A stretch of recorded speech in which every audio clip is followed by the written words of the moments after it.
Bonjour, bienvenue sur Global Télé Saint-Tropez. Alors nous sommes aujourd'hui avec la très belle Nelly Allard, au lendemain de la conversation secrète organisée à l'hôtel de Paris hier soir, sur le thème de l'écriture et la femme. Alors on a eu une soirée très réussie, Nelly. Oui, tout à fait.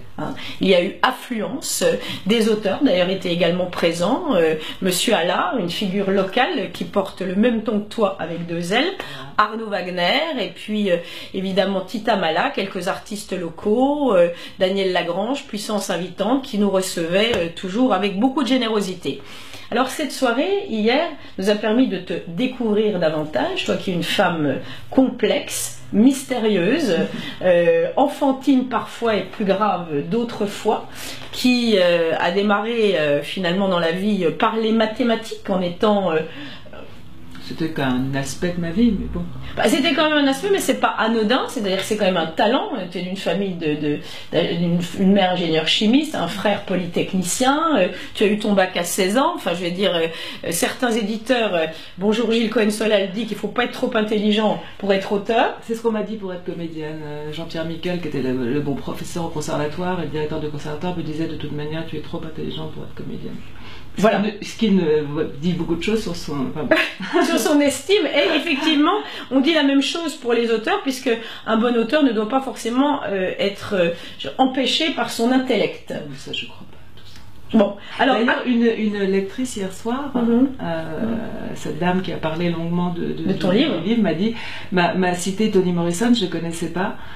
Elle m'a dit une citation de Toni Morrison qui dit « On aime comme on est. Quand on est intelligent, on aime intelligemment. Quand on est bête, on aime bêtement. Quand on est violent, on aime violemment. » Elle disait ça à propos de Moment d'un couple, mais j'ai trouvé que c'était... Voilà, je pense que c'est pareil pour tout, en fait. Alors ça me permet... Quand on est intelligent, on écrit intelligemment. Voilà, ça me permet d'ailleurs de rebondir sur justement une phrase de Duras, qui est l'un des auteurs que tu as choisi pour présenter cette conversation secrète. Duras dit « Quand on est intelligent dans tout. » Pour faire une soupe, pour écrire un bouquin, pour faire un film. C'est un peu ton cas, puisque tu as été également réalisatrice, scénariste, journaliste, et donc auteur depuis 2 livres, auteur à succès, puisque tu as commencé avec Le Crieur de nuit, qui a reçu le prix Roger Nimier, puis il y a eu ce fameux Moment d'un couple, qui a reçu le prix Interallié.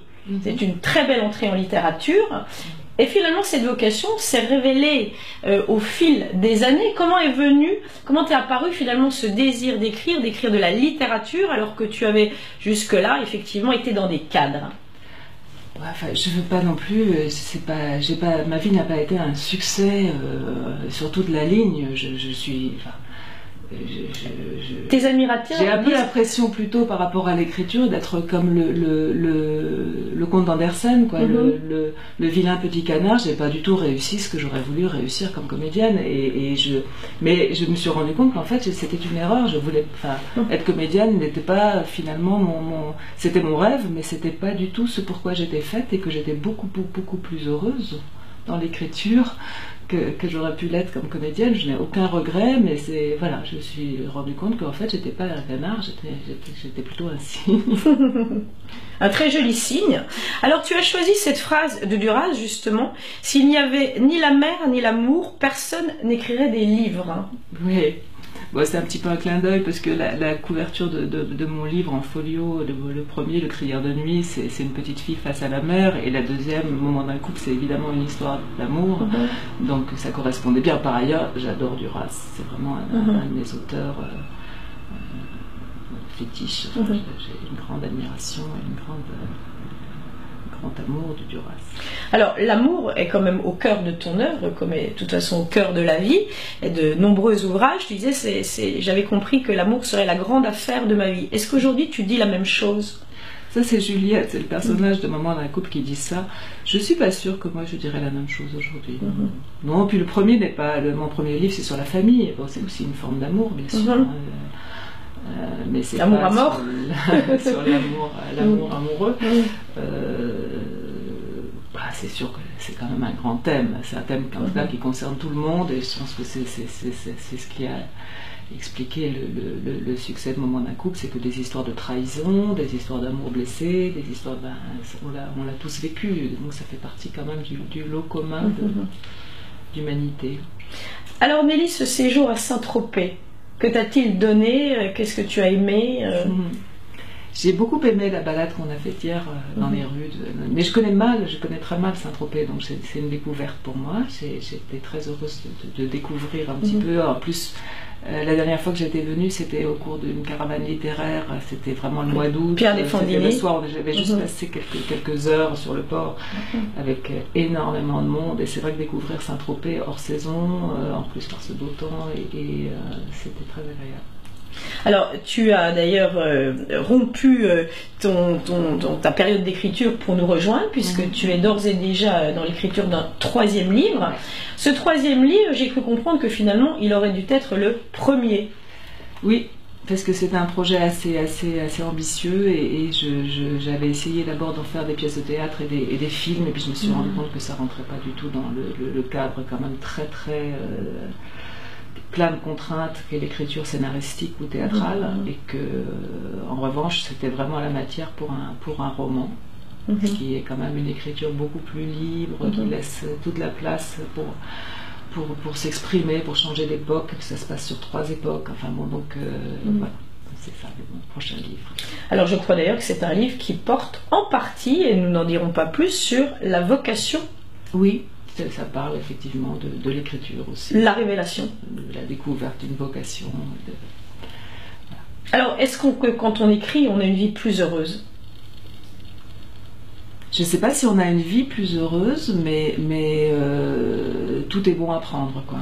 Même les malheurs deviennent des choses positives. Et pour moi, l'écriture, c'est vrai que c'est un peu la pierre philosophale. Ça transforme le plomb en or. Et c'est tout ce qui vous arrive, même les choses les plus douloureuses, on sait que c'est un matériau pour le transformer et en faire quelque chose. Donc c'est très consolant. Oui, tu me fais penser à cette phrase de Fantin-Latour. Là, c'est la vie supportable. Ouais. Oui, c'est vrai. C'est un peu ça? C'est vrai, puis ça la rend aussi supportable pour les autres. C'est un partage. C'est vrai. Voilà, un partage. Alors, tu nous reçois aujourd'hui pour cette interview en chambre. Est-ce que la chambre est un lieu dans lequel tu travailles? Oui, je travaille même dans mon lit. C'est très proustien. J'écris au réveil. C'est plus la journée avance, plus mon inspiration décroît. Je suis incapable de travailler le soir et la nuit. J'ai besoin de lumière. Je travaille dans mon lit, mais fenêtre ouverte et à la lumière du jour. Pas du tout. Je suis pas du tout voilà, dans le travail, la nuit, l'écrivain. Pas du tout. Et je crois que tu travailles à jeun. Est-ce que je travaille. Oui, ça, je sais pas si l'estomac remplit ça. Mais non, effectivement, je mange très tard dans la journée. Je me contente de boire du café le matin. J'écris, je bois mon café et voilà. Voilà. En tous les cas, Nelly, on a été ravis de te recevoir. Nous t'attendons pour peut-être nous présenter ton prochain livre. Avec grand plaisir. Nous allons donc te laisser repartir à Paris. Je crois que ce soir tu vas au théâtre. Oui, je vais au théâtre par mon amie Isabelle Gélinas, qui était avec moi au conservatoire et qui joue avec Daniel Auteuil. Très bien. Eh bien, merci beaucoup Nelly et à très vite. Merci à vous.